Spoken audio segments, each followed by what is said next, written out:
Halo, perkenalkan nama saya Silvius Rembo dengan NIM 22231427722. Di sini saya akan menjelaskan materi tentang balance sheet scorecard. Kita langsung masuk ke materi yang pertama. Apa itu balance sheet scorecard?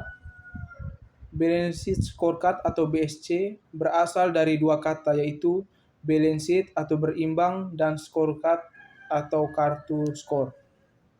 Berimbang berarti adanya keseimbangan antara performance keuangan dan non-keuangan. Sedangkan scorecard atau kartu skor yaitu kartu yang digunakan untuk mencatat skor performance seseorang. Selanjutnya, keunggulan balance sheet scorecard. Ada 4. Yang pertama, komprehensif. Yang kedua, koheren. Yang ketiga, seimbang. Yang keempat, terukur. Kita masuk ke kelemahan balance sheet scorecard, ada 3 poin. Yang pertama, balance sheet scorecard belum dapat menetapkan secara tepat sistem kompensasi yang biasanya merupakan tindak lanjut dari hasil penilaian kinerja. Yang kedua, bentuk organisasi yang cocok untuk perkembangan proses dalam organisasi. Yang ketiga, adanya standar ukuran yang baku terhadap hasil penilaian kinerja perusahaan dengan metode balance sheet scorecard.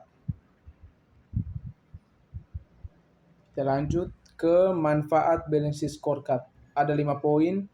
Yang pertama, mengklarifikasi konsensus mengenai strategi. Yang kedua, mengkomunikasikan strategi ke seluruh perusahaan.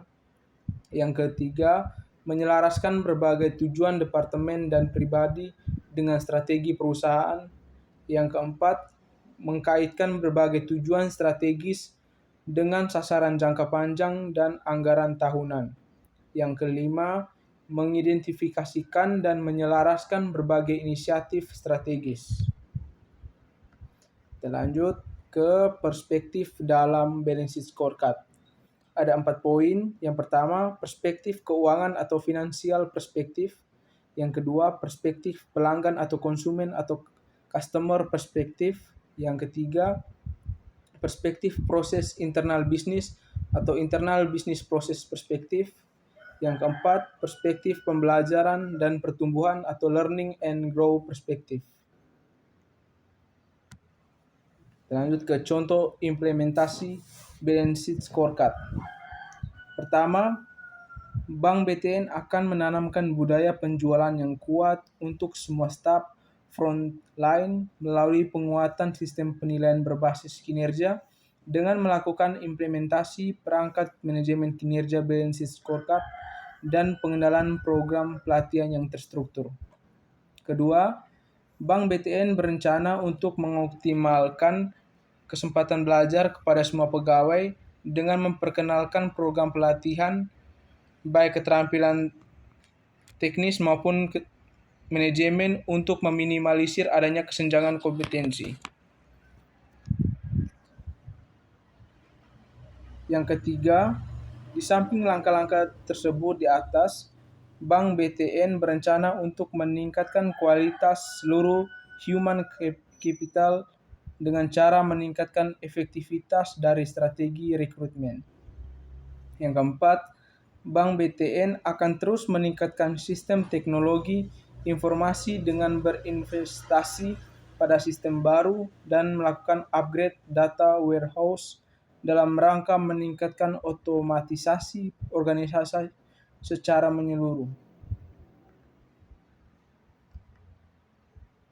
Kita lanjut ke materi yang berikut, yaitu rescaling balance sheet scorecard.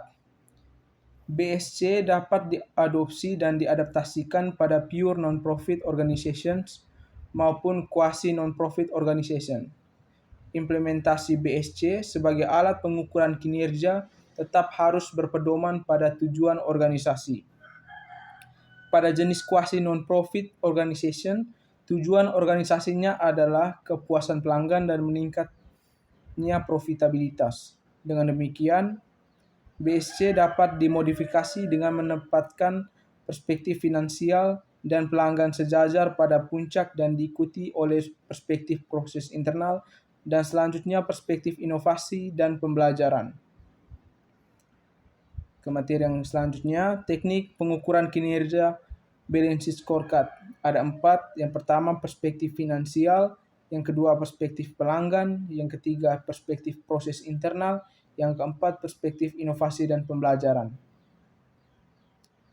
Baik, hanya sekian materi yang dapat saya sampaikan. Sekian dan terima kasih.